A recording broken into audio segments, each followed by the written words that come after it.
Head Coach Ryan Chapman, cross country. Coach, you have an opening statement? If not, we'll roll on the questions. Coach, you guys just got back from your annual team camp. Tell us a little bit about that. Well, a lot of team bonding. Yeah. You know, I mean, what happens at camp stays at camp. But let's just say we did a lot of activities. We bring in a big team. It's something we always say.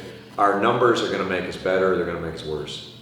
You know, and I think a lot of coaches with large rosters can understand that sentiment. If we don't get everybody on the same page, things get pretty messy. You know, so that's what camp's all about.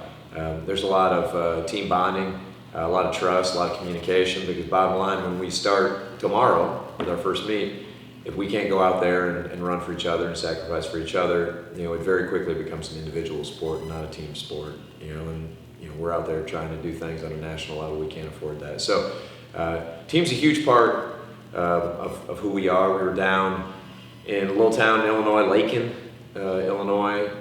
Just a little blip on the map. 4 days, like I said, just hanging out, get to know each other, have a lot of fun doing some running. Beautiful weather. We got lucky this year. So. Speaking of the preseason, what are some things you've been impressed by so far from the team this preseason? Well, the men bring back a lot. We didn't graduate too many from last year's second place team.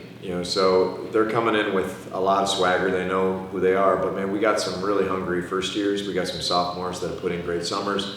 Guys that maybe were off the chart in cross country that really showed something special in track last season. So we do not lack in depth on the men's side. With the women's side, we're a very young team. Last year we only had 3 seniors and a whole lot of freshmen. We brought in a large freshman class this year. So between the freshmen and sophomores, you counter that, with some really solid upperclassmen.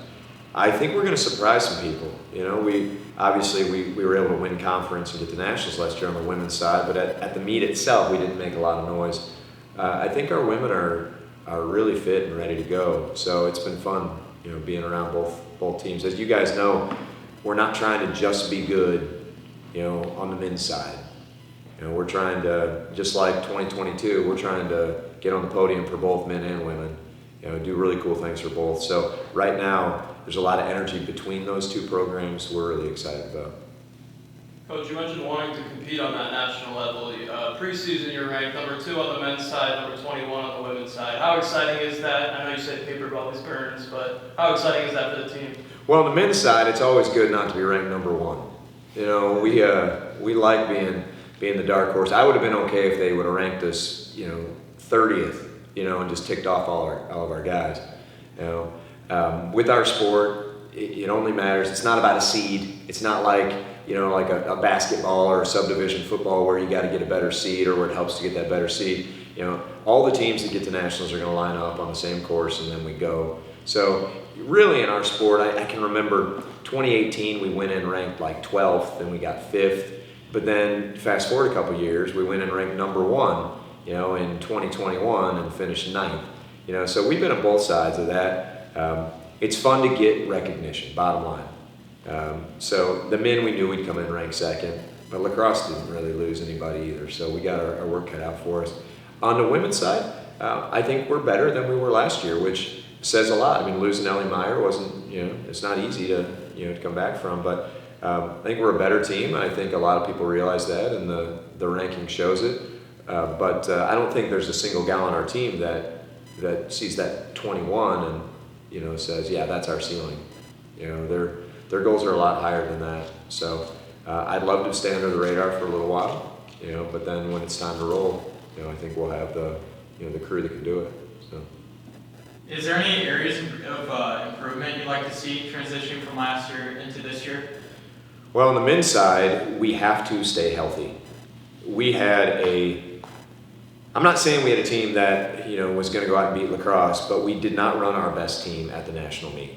Our guy Schermerhorn was banged up. The Schermerhorn early in the season, he could have made some things interesting. Jack Kinzer, hopefully it helps us out. We got him for a 5th year, but last year we lost him.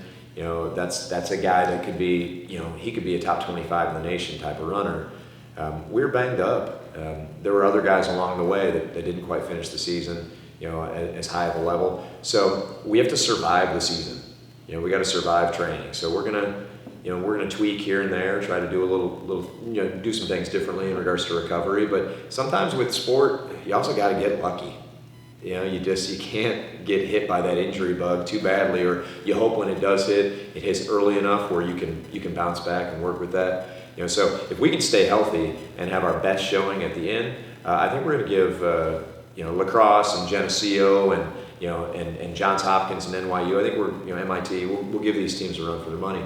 On the women's side, we're very energetic. There's so much youth in that program, and a women's program can really, it only goes from a 5K to a 6K, so it can really jump quickly. A couple good, first years in a program can really change, how dominant your team is, change the, just the overall makeup of your team right away. Usually with the men, it might take a little while, to adjust from that 5K to the 8K. So I think you're going to see some young gals, really do something special. But our upperclassmen are really, really fired up. I mean, we had great summers.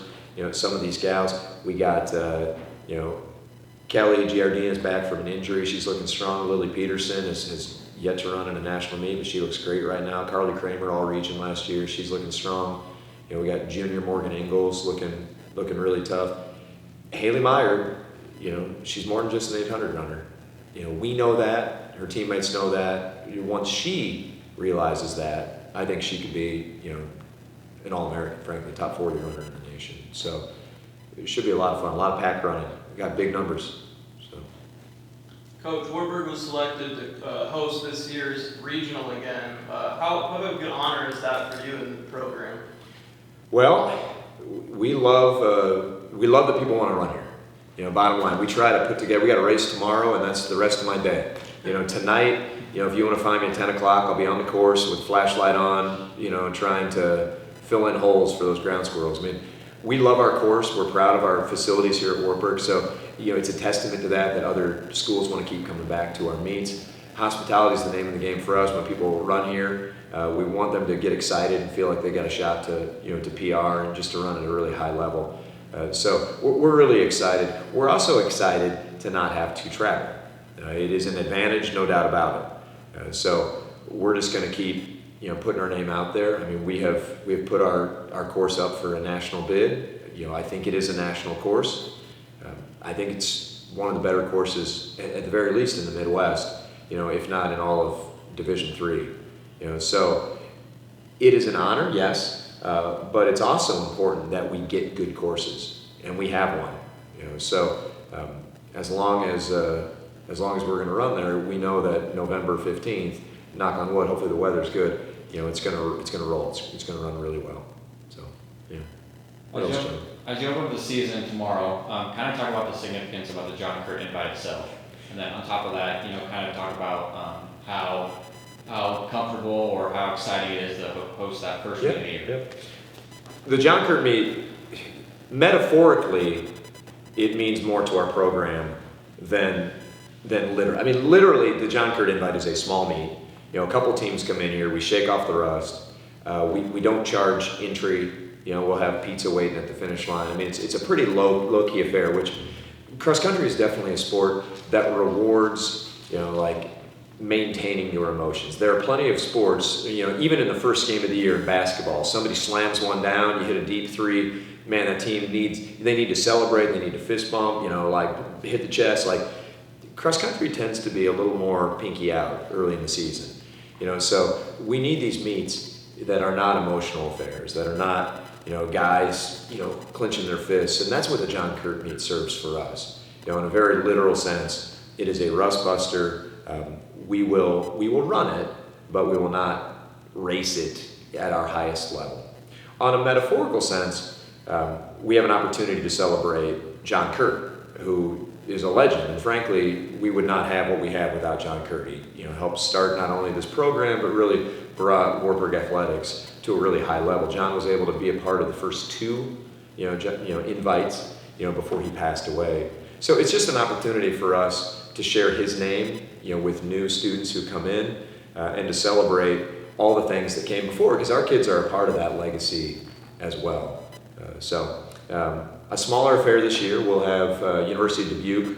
We'll be running We'll have a couple community colleges. Minnesota Morris, their new coach is one of ours, alum Caroline Collett. We're excited to have them down.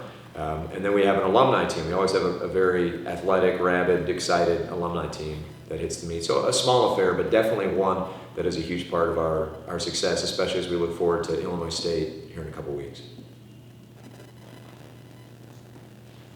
Good luck, Susan, Coach. Thanks, Jim. Appreciate it.